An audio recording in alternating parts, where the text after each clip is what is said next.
Where do pearls come from? According to more than one legend, they fell to earth from the moon. Others say that they are the fruit of thunder. Some say that they are the seed or even the tears of the gods. Regardless, pearls have always been considered precious, almost miraculous. That is why the attempt to find the very first pearl is a fascinating quest, shrouded in mystery. You're listening to Voice of Jewels, a podcast from L'École School of Jewelry Arts, supported by Van Cleef Arpels, unveiling the stories and secrets behind history's most fascinating jewels.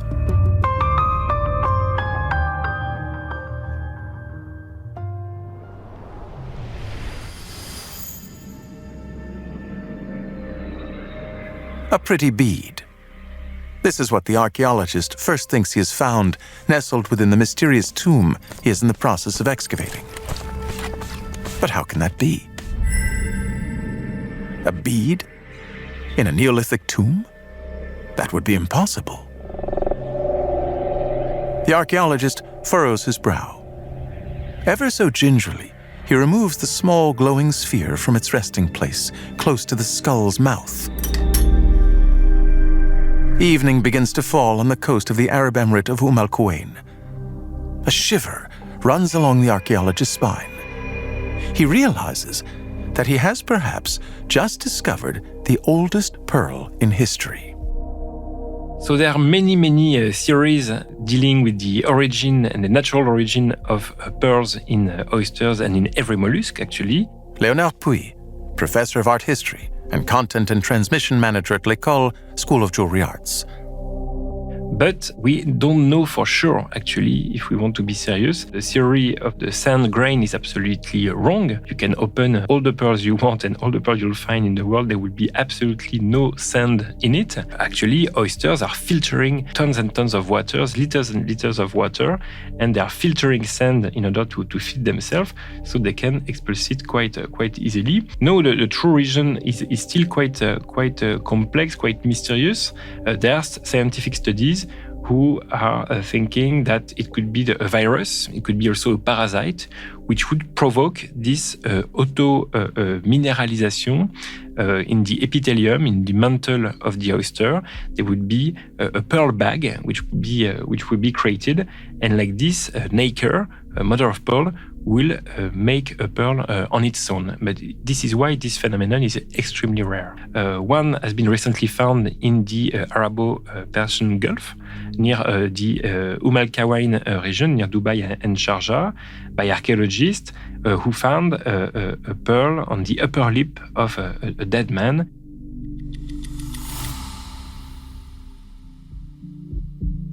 His eyes drawn to the pearl, the archaeologist is hypnotized by its shimmering reflections. He imagines that he holds the key to this pearl, its history, and that of the man with whom it had been buried over 7,000 years ago.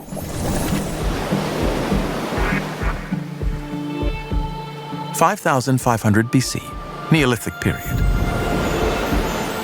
A young man swims in the gulf that lies between Arabian countries and Persia.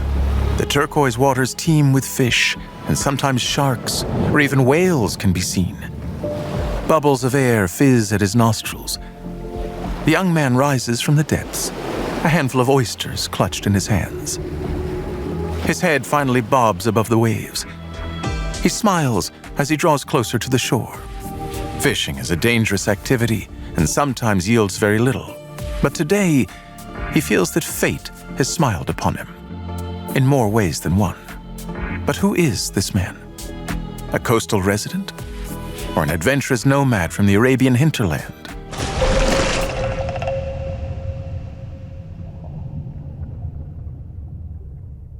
Emerging from the water, he is eager to open the oysters. The shells give way, the valves slowly parting, and then suddenly, lying deep within one, the young man discovers a slightly irregular sphere with iridescent reflections. A pearl. He grasps it between his thumb and forefinger and stares in awe.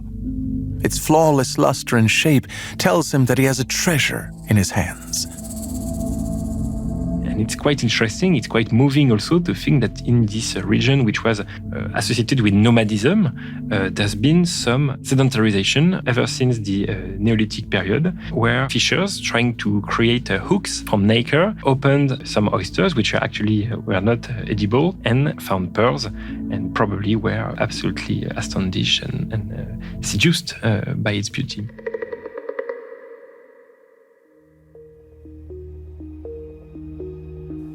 The young oyster fisherman carefully pockets the pearl, then returns to work with the other members of his tribe. Every day, he crafts objects from mother of pearl, just one of the sea's many and bountiful resources. Hooks, in particular, their shimmering surface is an efficient way of attracting large sharks.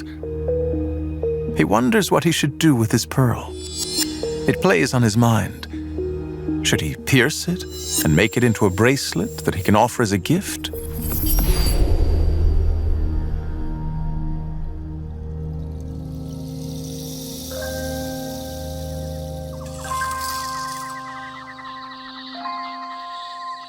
Night falls once again.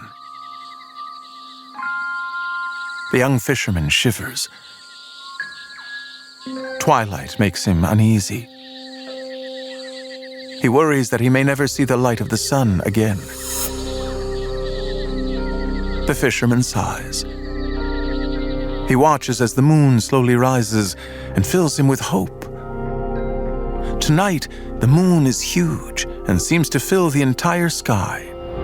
Pale, bluish, and perfectly round, it reminds him of his pearl. Inspiration strikes. He knows exactly what he will do with his pearl. He will keep it and carry it with him into the great night that is death.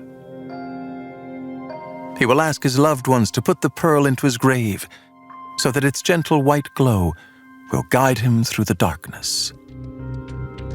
So obviously we find pearls in every mollusk can create a pearl actually. So we can find pearls all around the world in almost every river or every sea. But every region will have its own theory, its own poetry, its own metaphors associated with pearls. And among those theories, we find tears of the gods, we find the morning dew, we find also a fertilization of oysters by lightning at nighttime.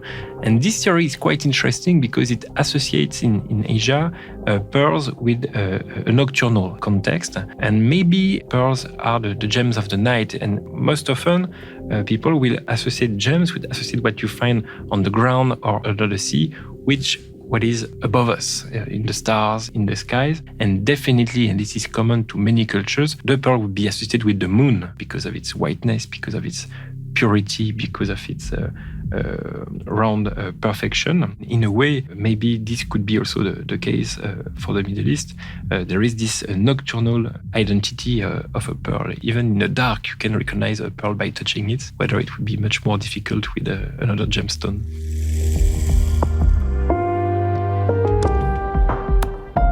As the stars begin to twinkle in the night sky over the emirate of Quenehen, the archaeologist smiles too.